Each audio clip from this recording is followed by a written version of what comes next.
Friends बहुत बार क्या होता है ना कि जो स्टूडेंट डीएलएड कर रहे होते हैं तो उन्हें लगता है कि यार मुझे बीएड करना चाहिए था, और बहुत सारे स्टूडेंट ऐसे भी है जो बीएड करते हैं और उन्हें लगता है कि मुझे डीएलएड करना चाहिए था। और कुछ स्टूडेंट फ्रेंड्स ऐसे भी है जो पहले तो डीएलएड कोर्स कर लेते हैं और उसके बाद में वो बीएड कोर्स कर लेते हैं, और फिर उन्हें बाद में लगता है कि यार मुझे एक ही कोर्स पे जो है फोकस करना चाहिए था।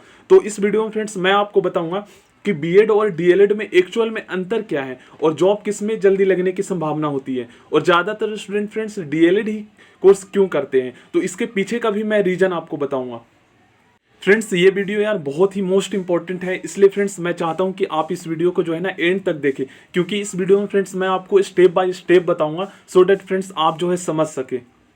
तो वे सभी पॉइंट जो आज इस वीडियो में हम डिस्कस करेंगे जल्दी जल्दी, वो पहले मैं आपको बताता हूं। सबसे पहले फ्रेंड्स हम डिस्कस करेंगे कि ज़्यादातर स्टूडेंट जो है ना डीएलएड और जेबीटी कोर्स को ही क्यों करते हैं। इसके पीछे का मैं आपको रीजन बताऊंगा और इसके बेनिफिट बताऊंगा। देखिए ये बेनिफिट है डीएलएड और जेबीटी कोर्स करने के, क्या बेनिफिट है वो भी मैं आपको बताऊंगा। फिर उसके बाद फ्रेंड्स हम डिस्कस करेंगे कि बीएड और डीएलएड में से सबसे पहले जॉब किस में लगती है। ऐसा नहीं है फ्रेंड्स कि आप डीएलएड कोर्स कर लेते हैं या बीएड कोर्स कर लेते हैं तो बीएड वालों की जल्दी जॉब लग जाती है, ऐसा बिल्कुल भी नहीं है। मैं आपको बताऊंगा ऐसा नहीं होता। हमें सीटेट एग्जाम क्लियर करना होता है, उसके बाद फ्रेंड्स एक एग्जाम और होता है जो मतलब कि हर स्टेट में होते हैं, जैसे डीएसएसबी हो गया हमारा, उसके बाद आर्मी पब्लिक स्कूल में हमारी वैकेंसी निकलती है, एनवीएस में वैकेंसी निकलती है। तो बहुत सारे हर स्टेट में अलग अलग केंद्रीय विद्यालय में वैकेंसी निकलती है जो स्टेट लेवल के होते हैं और सेंट्रल लेवल के होते हैं, तो उनका एग्जाम हमें क्लियर करना होता है। तो जो वे सभी एग्जाम क्लियर करेंगे उन्हीं का जॉब लगेगा ना। ऐसा तो नहीं है कि वे स्टूडेंट जो बीएड कोर्स कर लिए, मतलब कोर्स तो उन्होंने बढ़िया कर लिया और उसके बाद वो सीटेट या कुछ एग्जाम ही क्लियर नहीं कर पाए, तो फिर कैसे होगा। क्योंकि एग्जाम क्लियर करना मोस्ट इंपॉर्टेंट रहता है, कोर्स पे डिपेंड नहीं करता। डीएलएड और बीएड दोनों जो हमारा कोर्स है वो दोनों ही अपने क्षेत्र में बेस्ट है, बट डिपेंड यहाँ पे करता है कि हम बीएड या डीएलएड कोर्स करने के बाद जो है हम आगे के जो एग्जाम होते हैं उनके लिए हम कितना तैयारी करते हैं। क्योंकि ये तो हमारा 2 साल का कोर्स है, इसमें हमें सिखा दिया जाता है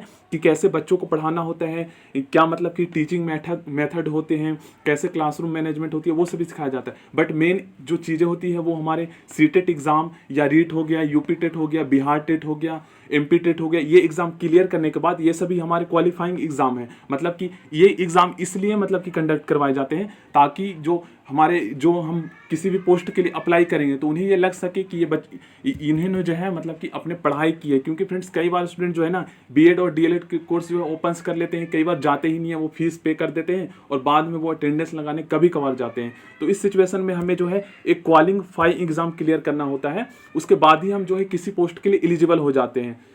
ठीक है, तो ये हमें चेक किया जाता है, हमारे मिनिमम एलिजिबिलिटी, मिनिमम मतलब कि हमारे अंदर वो एबिलिटी चेक किया जाता है कि आप जो है इस एग्जाम को क्लियर करने के बाद ही आए हैं या नहीं। ठीक है, उसके बाद हम बीएड और डीएलएड में अंतर भी जानेंगे कि इसके बीच क्या अंतर है। तो सबसे पहले फ्रेंड्स हम जान लेते हैं कि एक्चुअल में यार डीएलएड ही ज़्यादातर स्टूडेंट क्यों करते हैं, जिसे हम जेबीटी भी बोलते हैं। ठीक है, बीएसटीसी भी बोलते हैं राजस्थान में। तो एक्चुअल में होता क्या है ना फ्रेंड्स कि बहुत सारे स्टूडेंट ऐसे होते हैं ना जो मतलब कि 12th क्लास अपना इंटर के बाद ही जो है ना मतलब कि टीचिंग फील्ड में जाना चाहते हैं। वो चाहते हैं कि मेरी जो है जल्दी जॉब लग जाए, क्योंकि ग्रेजुएशन आपका 3 ईयर का होता है, उसके बाद आप जो है बीएड कोर्स करते हैं तो आपका 2 ईयर का हो जाता है। और डीएलएड और जेबीटी का बेनिफिट ये होता है ना कि आप इंटर मतलब कि 12th क्लास के बाद ही जो है इस कोर्स को कर लेते हैं। और कई बार फ्रेंड्स ऐसा भी होता है यार कि मतलब कि वे स्टूडेंट जो जिन्हें लगता है ना कि मतलब कि मैं इंटर के बाद मैं आगे 5 साल या 6 साल पढ़ पाऊंगा या नहीं पढ़ पाऊंगा, मतलब कि फाइनेंशियली वीक स्टूडेंट होते हैं, तो वो भी जो है इस कोर्स को प्रेफर करते हैं, क्योंकि इंटर के बाद ही इस कोर्स को करा जा सकता है 12th के बाद। तो ये 2-3 रीजन हो सकते हैं। अब हम जानते हैं कि ज़्यादातर डीएलएड ही स्टूडेंट क्यों करते हैं। इसमें यार एक बेनिफिट हमारा ये हो जाता है ना कि हमारे जो है 3 इयर्स जो है यहाँ पे बच जाते हैं। और बीएड में होता क्या है फ्रेंड्स कि इंटर के बाद फिर 3 साल जो है ग्रेजुएशन करो, उसके बाद फिर इंट्रेंस एग्ज़ाम दो। इंट्रेंस एग्ज़ाम फ्रेंड्स अगर क्लियर होता है तो फिर हमारा जो है बीएड में एडमिशन हो पाएगा। तो ये सभी सिचुएशन हो जाते हैं उसमें।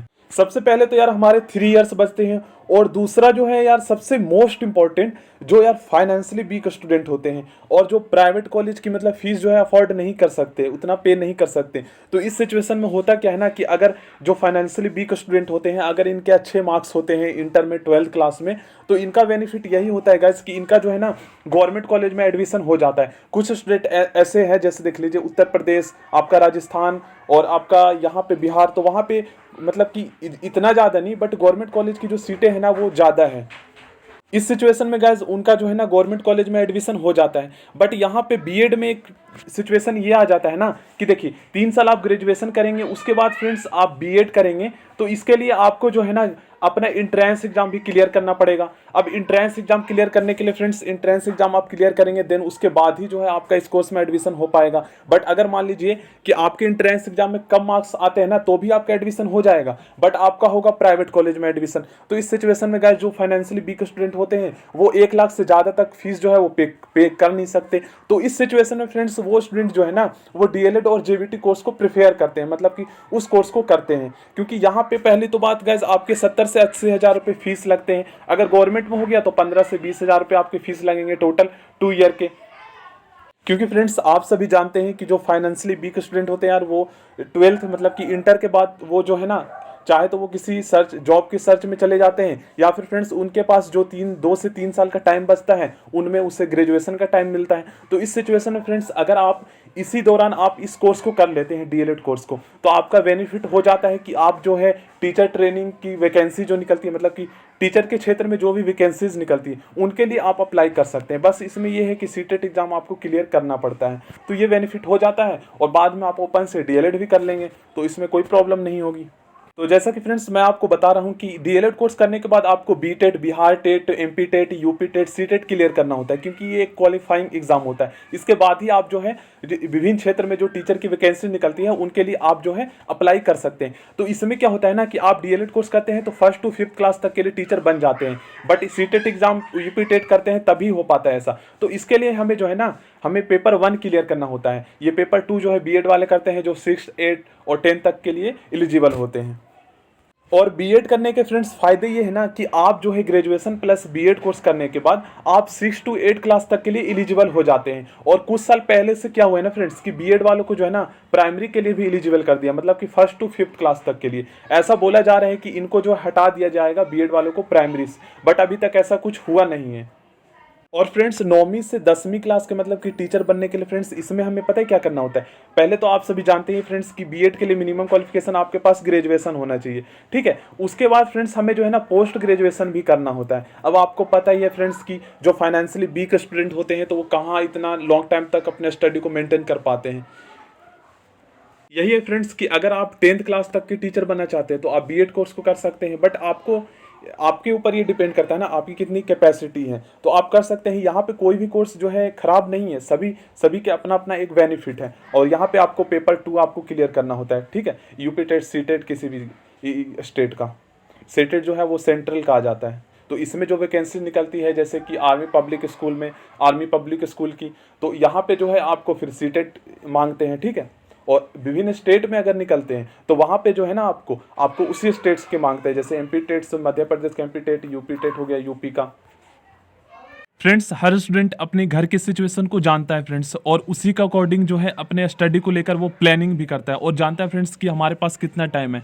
तो इसलिए फ्रेंड्स मैं आपको बताना चाहूँगा कि अगर आपके फ्रेंड्स 12th के बाद मतलब कि इंटर के बाद आपके पास 2 से 3 साल का ही टाइम है, ठीक है, और फाइनेंशियली आप इतना ज़्यादा स्ट्रॉन्ग नहीं है, आपके पास इतना ही टाइम है, तो इस सिचुएशन में फ्रेंड्स आप डीएलएड या जेवीटी कोर्स कर सकते हैं। और अगर आपके फ्रेंड्स 12th के बाद ही अगर आपके पास 5 से 6 साल का टाइम है तो आप जो है बीएड कोर्स को कर सकते हैं। तो ये आपकी कैपेसिटी पे भी डिपेंड करता है और आपके एजुकेशन को लेकर प्लानिंग पे भी डिपेंड करता है। तो ये फ्रेंड्स डिसाइड आपको करना है फ्रेंड्स, ठीक है। तो अब आप समझ चुके होंगे और मैंने सभी मतलब कि पॉइंट आपके क्लियर किए हैं।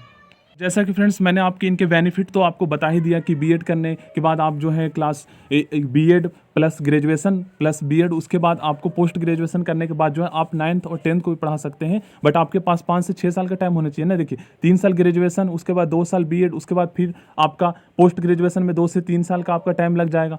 तो ये आपके कैपेसिटी पे डिपेंड करता है, तो इसलिए मैंने सभी पॉइंट आपके क्लियर किए हैं। डीएलएड ही क्यों करते हैं ज़्यादातर स्टूडेंट, मैंने आपको बता दिया इसके पीछे का रीज़न। अब फ्रेंड्स सबसे मोस्ट इंपॉर्टेंट पॉइंट जो है वो ये है कि जॉब हमें सबसे जल्दी किस में लगती है। तो फ्रेंड्स ये डिपेंड करता है हमारे मेहनत के ऊपर, क्योंकि फ्रेंड्स हमने कोर्स तो कर लिया, यहाँ पे कोर्स दोनों ही वेस्ट है।